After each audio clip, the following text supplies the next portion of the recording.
बैंकों ने पिछले 5 वित्त वर्ष में अरबों रुपए के लोन को राइट ऑफ कर दिया है। सरकार ने संसद में बताया है कि पिछले 5 वित्त वर्षों में 13 लाख करोड़ रुपए के लोन एनपीए में तब्दील हुए हैं।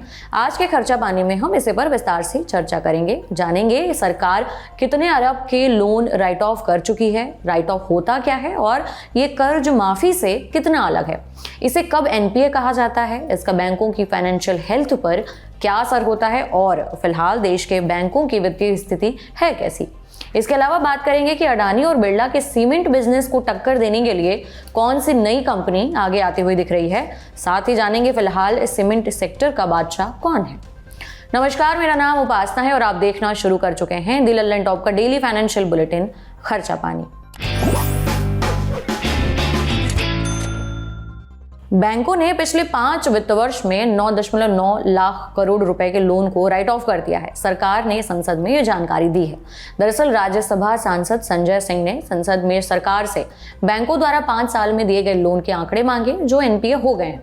इसके अलावा उन्होंने बैंकों की तरफ से राइट ऑफ किए गए कर्ज का डेटा भी मांगा। उन्होंने वित्त मंत्री से पूछा कि सरकारी, निजी और दूसरे वित्तीय संस्थानों द्वारा बांटे गए कर्ज में कितने खाते एनपीए हुए हैं। पूछा कि प्राइवेट कंपनियों का कितना कर्जा माफ किया गया है। आगे ये भी पूछा कि जो लोन एनपीए हो गए उसकी रिकवरी की सरकार की क्या योजना है और अभी तक कितना एनपीए रिकवर किया जा चुका है। इस प्रश्न का जवाब देते हुए वित्त राज्य मंत्री पंकज चौधरी ने भारतीय रिजर्व बैंक के कुछ आंकड़े पेश किए। आंकड़ों का हवाला देते हुए कहा, पिछले 5 साल में एनपीए हुए लोन का पूरा विवरण ये रहा। उन्होंने बताया कि फाइनेंशियल ईयर 2019-20 में बैंकों का 3,43,598 करोड़ रुपए का लोन एनपीए हुआ था। इसी तरह फाइनेंशियल ईयर 2020-21 में 2,55,760 करोड़ रुपए लोन एनपीए हुआ। इसके बाद फाइनेंशियल ईयर 2021-22 में 2,85,686 करोड़ रुपए के लोन एनपीए में तब्दील हुए। वित्त वर्ष 2022-23 आते आते 2,13,588 करोड़ रुपए और वित्त वर्ष 2023-24 में 2,18,404 करोड़ रुपए का एनपीए दर्ज हुआ। इस तरह से पिछले 5 वित्त वर्षों में करीबन 13,17,000 रुपए का लोन एनपीए में तब्दील हो गया। अब राइट ऑफ और एनपीए को समझते हैं।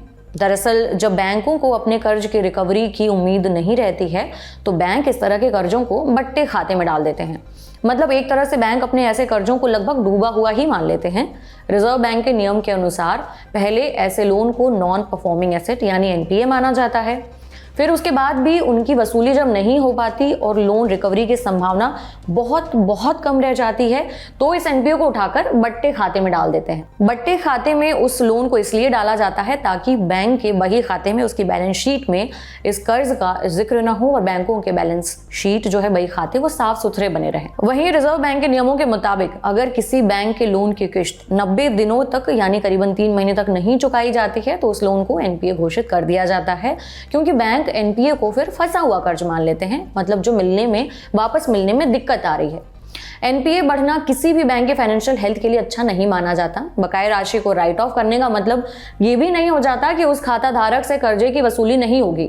कर्ज माफी राइट ऑफ इसे एक कदम अलग है। अगर कोई व्यक्ति बैंकों से लिया गया लोन नहीं चुका पाता है और लोन चुका पाने में अक्षम होता है तो ऐसे लोगों के कर्ज को सरकार की ओर से माफ कर दिया जाता है।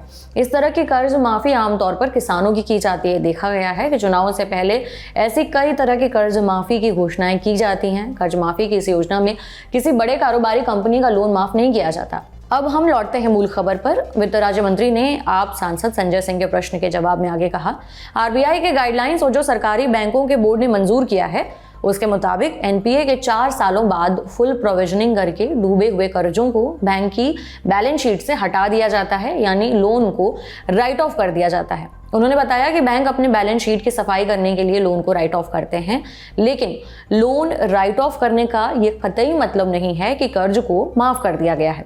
हालांकि बैंकिंग सूत्रों के मुताबिक राइट ऑफ करने को लेकर आरबीआई के नियम बेहद उदार है। इसमें केंद्रीय बैंक ने सिर्फ आधार तय किया हुआ है और तकनीकी तौर पर किस खाते की कितनी राशि को बट्टे खाते में डालना है इसका आखिरी फैसला बैंक का बोर्ड ही करता है।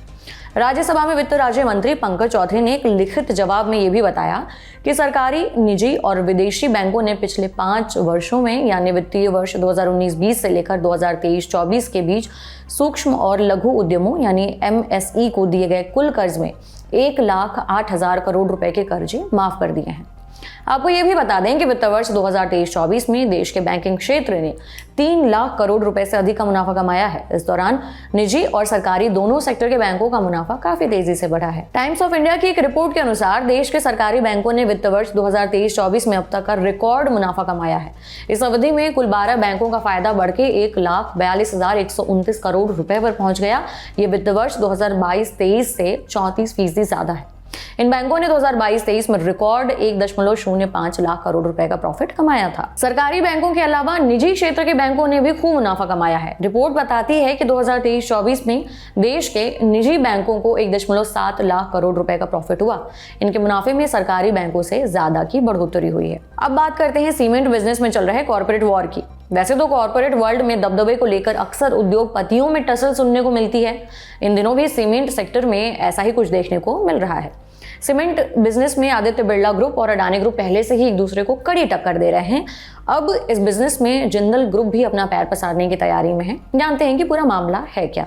दरअसल देश की सबसे बड़ी सीमेंट कंपनी ग्रुप अल्ट्राटेक लगातार अपनी बाजार में हिस्सेदारी और क्षमता बढ़ाने पर काम कर रही है। अल्ट्राटेक का मालिकाना हक आदित्य बिरला ग्रुप के पास है। हाल में इंडिया सीमेंट्स के साथ उसकी बड़ी डील हुई है।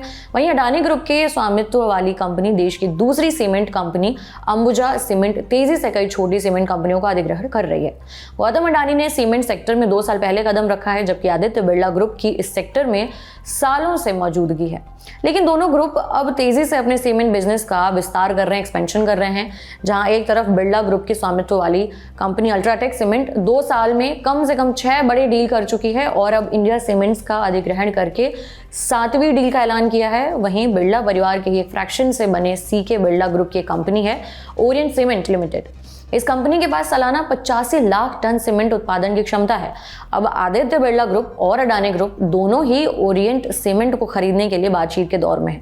लेकिन इकोनॉमिक टाइम्स की खबर के मुताबिक सज्जन जिंदल की JSW सीमेंट भी ओरिएंट सीमेंट्स लिमिटेड में सीके बिरला ग्रुप से प्रमोटर स्टेक खरीदने पर विचार कर रही है। JSW सीमेंट की उत्पादन क्षमता 1.66 करोड़ टन है। कंपनी के पास महाराष्ट्र, आंध्र, कर्नाटक, उड़ीसा और पश्चिम बंगाल में भी सीमेंट के प्लांट हैं। आज के बुलेटिन में इतना ही। आपके लिए ये बुलेटिन लिखा था हमारे साथी प्रदीप यादव ने। उम्मीद करते हैं आपको ये जानकारी पसंद आई होगी।